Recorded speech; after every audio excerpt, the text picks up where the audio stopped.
What's up, guys? We're gonna be doing a lower ball joint on a Honda Civic. This is a 2000. I already took the tire off. That's a 19 millimeter on the lug nuts. I already took the outer tie rod off. It's pretty easy. It was a 17 millimeter bolt on the tie rod. Smack a hammer right on the ear of the steering knuckle to get it to break free and pull your outer tie rod off of there. I'm doing inner and outer tie rods on it too, so I've already done that. And we're gonna start off by getting all of our wires and our brake hose off the steering knuckle because we need this steering knuckle gone. So we got a wheel speed sensor right here on the opposite side of the caliper. That's a 10 millimeter on that. We need to get these wires out of there if you have ABS. They like to snap off sometimes, but this one's coming off easy for how rusty it looks.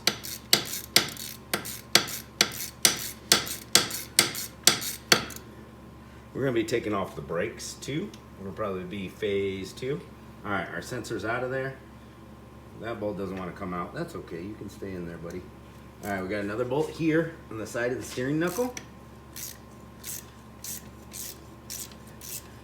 gonna zip this guy out.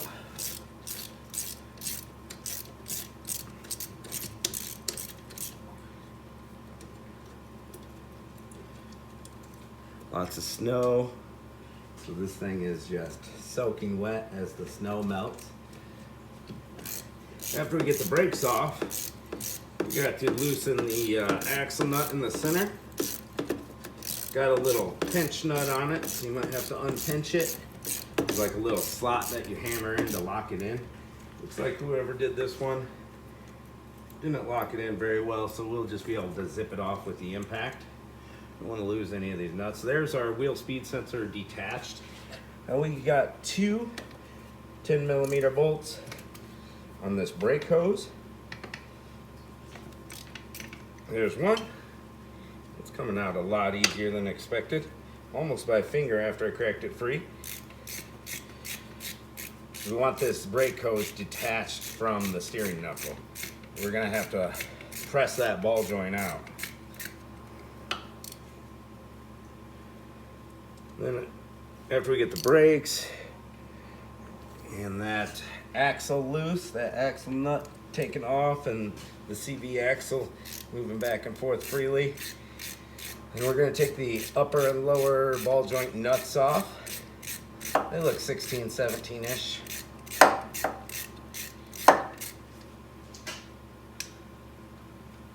See, I've got a 14 millimeter laying around here. Is this a 14? All right, so we got our brake hose. Detach those two bolts. I've got a ratchet around here with a 14 on it. I don't know where it ran off on me, too. Happens sometimes. All right, let's figure out what the bolts are for the back of the caliper.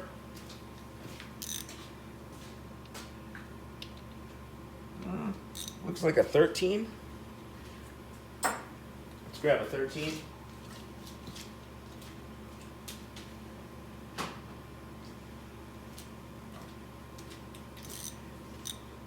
With that tie rod off, we can just spin so easily.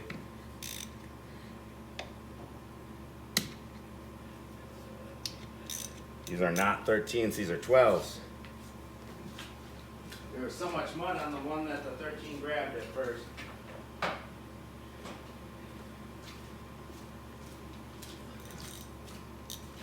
After we get these two bolts out, we'll kind of compress the caliper real gently.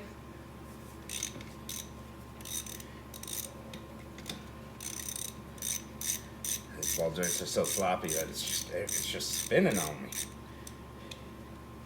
There we go, one bolt out for the brake caliper. Next one. There we go.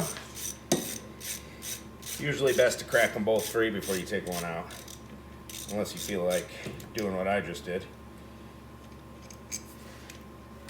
I don't think we'll have to compress the caliper at all. it's not real tight in there or anything. We're gonna put that caliper somewhere safe. Keep our hardware over here. All right, now we got the bolts in the back, the mounting bracket of the brakes. That's gonna be, I think an 18. Nope, 17. Yeah, grab the 17 first. I knew it was the 17. Deep down in my heart.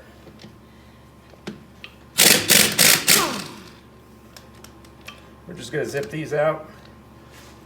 Clean up your brakes when you're putting everything back together. If they look all nasty, get them cleaned up. Almost dropped that. Caught it with my foot. All right, now we take our rotor off. Hammer right here and here. If you need to take it off and you're reusing it. This one just fell off. Came off easy, so that's pretty cool. And now we got all this stuff hanging. Let's kind of wrap it up a little. All right, well, let's find what socket size that is. Looks like about a 34. We'll grab a couple sockets in case I'm wrong. A couple different sizes. All right, what do we got here? 34 is just a teensy bit sloppy.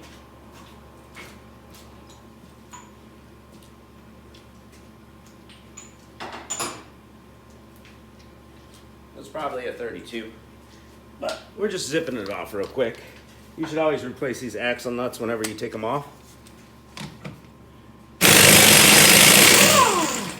Woo. Sparky. No washer on this one? All right. Okay, buddy. Axle should press in. This one's pressing in really easy, real nice. I like it. If it doesn't press in, you gotta put an air chisel with a pointy bit right in the middle and go press it back. All right, now we gotta get our cotter keys out of our ball joints. These ones are rusted in there good. I'm not gonna film taking cotter keys out.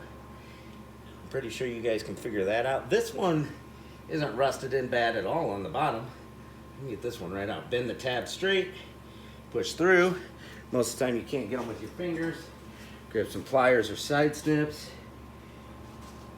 Grab it out. That one came right out, no problem. And let's see what size that is on the bottom ball joint. Ball joint 17. They've been replaced. It might be a different size.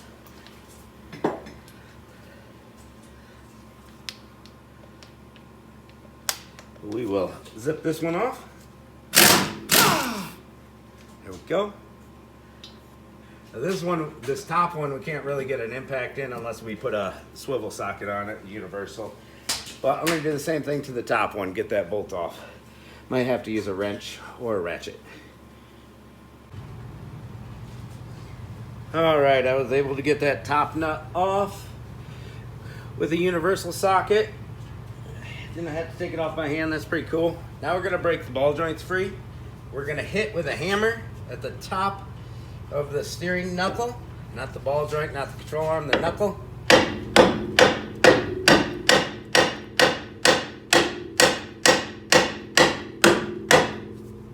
Give her a little swivel. I'm not hitting too hard at first because usually these just pop right out on the top. But all right, let's go, buddy. There it goes, it popped out. Now this dude is totally loose pretty much. Push this axle back. And it'll almost come out of that steering knuckle. Oh, it'll come all the way out. Now, we gotta break the bottom ball joint free. So we're gonna hammer right here on the lower control arm because that ball joint is pressed into the lower control arm. It's got like a bevel, a taper.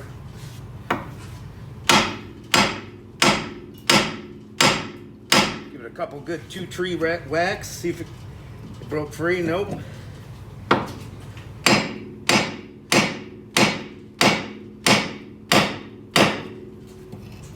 There we go. Broke free. Now we're out of there. Now we got to get this here ball joint out. Let's see if there's a C-clip in there.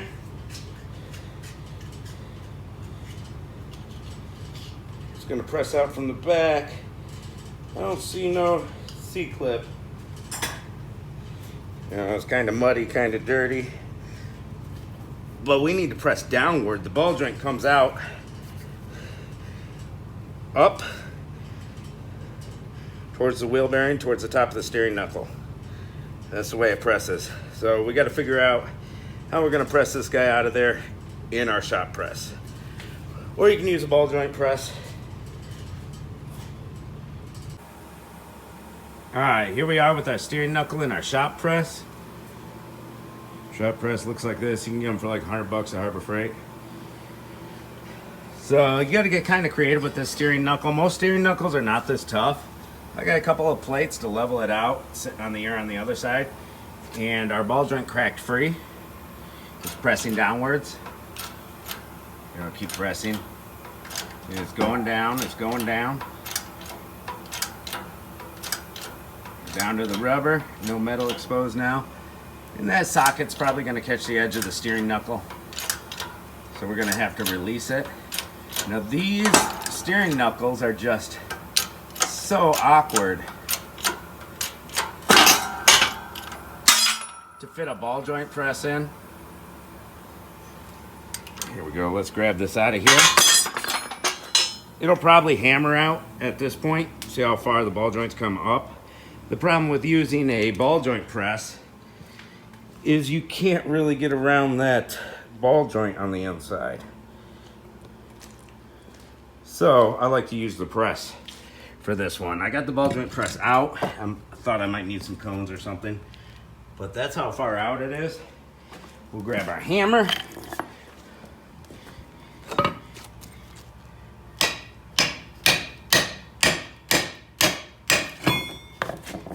Oh, it's hard to do this and film at the same time. And hold it still.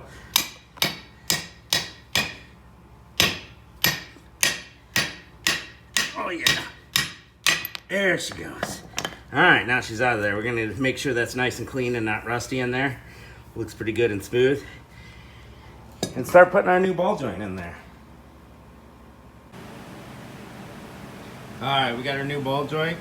This brand right here, overbuilt for durability. Look at that. Alright, it came with this nice little adapter. That's kind of cool. Didn't have to use an adapter on my ball joint press. Alright, if you don't have a shop press and you need to press this ball joint out, you might be able to hammer or air chisel it out. Just make sure you don't hurt your steering knuckle. But sometimes they're in there really good and you need a shop press. I just went straight to my shop press. Alright, so this is our setup. I'll show you the cones after I get it together, what kind of cones I used. See if I can get this camera to sit up straight. Alright, so the big thing pressing ball joints is just make sure it's going in straight as you go.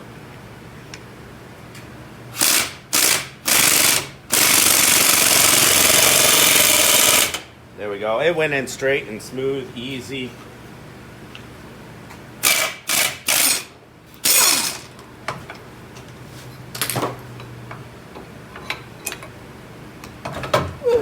Alright, so this is the cone I used on that side.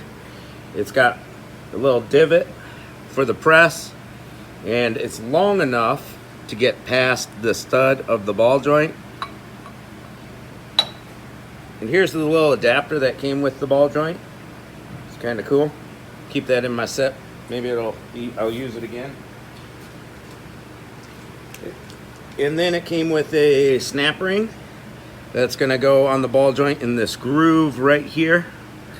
And of course it came with a new nut and like a cotter key type style thing. There we go, ball joint's pressed in. We're gonna go ahead and put the steering knuckle back into the lower control arm. All right, we got our steering knuckle set back in the lower control arm. And the CV axle put through. Doesn't hurt to put a little grease on the splines to help it slip in better. It just sat right in there. Pop the axle in, no problem. We can still come forward with it if we want to. We've got the lower ball joint nut. I'm just gonna put that on loosely. We got our axle nut. You should always use a new axle nut whenever you take one off.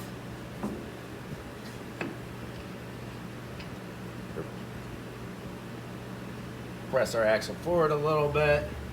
All right, now we've got our ball joint nut for the upper. This guy fell down on me.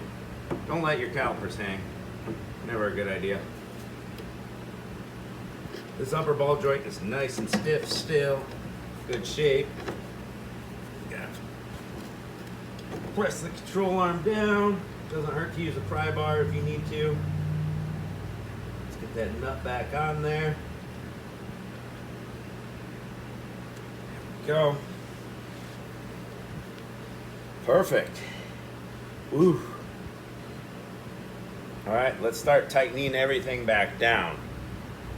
So we got to get our sizes and everything. All right, this is the universal I used, the 17 on that.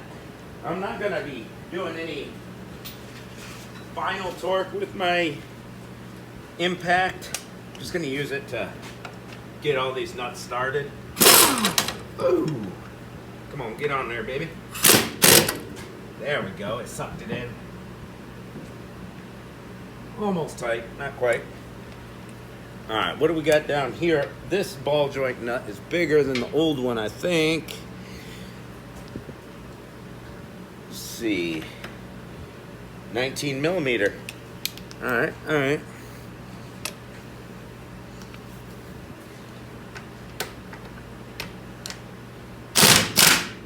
Just gave her a little zip, not hitting it hard or anything.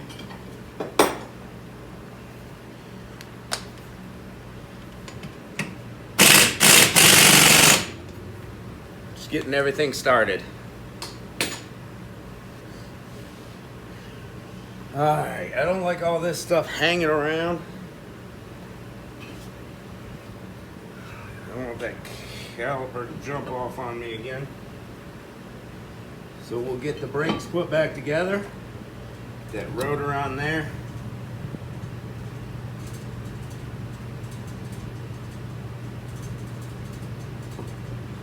And we'll put a lug nut on, just kind of loosely, give it a little zip. Just to keep the rotor straight, make it easier to line up the caliper.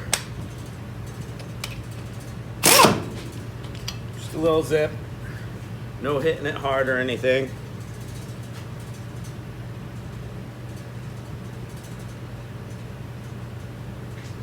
And clean up your brake mounting bracket, grease your slider pins if they need it. We'll put these brakes over here. And we'll go to the book and find our torque for everything and get our cotter keys and our ball joints. I think that ball joint came with a packet with the torque specs in it.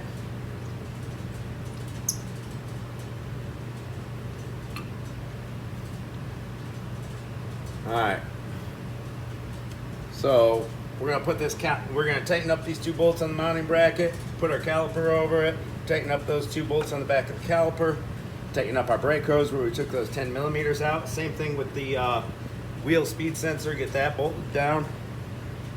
And then we'll move on to the tie rods.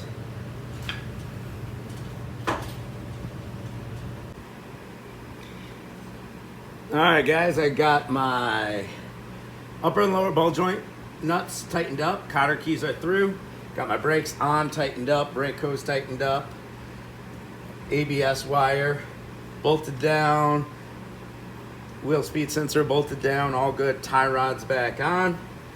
So, and I torqued the axle nut that said all the way from 1984 to 2006. 133 foot-pounds. So that's tightened down. Got my tie rod back on. So it's all about ready. Now this tie rod, to get this off, you just take the cotter key out, spin your 17 millimeter nut off, and air impact works great for getting them off because sometimes they just keep on spinning. Sometimes you got to use heat, air impact to get them off. if the joint's just spinning in there, the tie rod. So once you have that nut off, hit with your big hammer right here on this ear, like we did with the ball joints, to get that tie rod to break free. I got a video on inner and outer tie rod. Those are done. So this is going to the alignment shop afterwards. So you're going to need somebody to hit the brakes if you're going to tighten this up in the air to 133 foot-pounds. If not, you can put the tire on with the center cap out, put it on the ground, and then you can hit it with your torque wrench to get it to 133. And if you look here, this is a little pinching axle nut right there. There's a slot in the axle, and you can take a hammer and a screwdriver or an air chisel and just dent that in. Keeps the nut from ever backing off. All right, I'd say we're about done. I put some new inner outer tie rods on this, a ball joint. It's ready for an alignment. Everything's tight.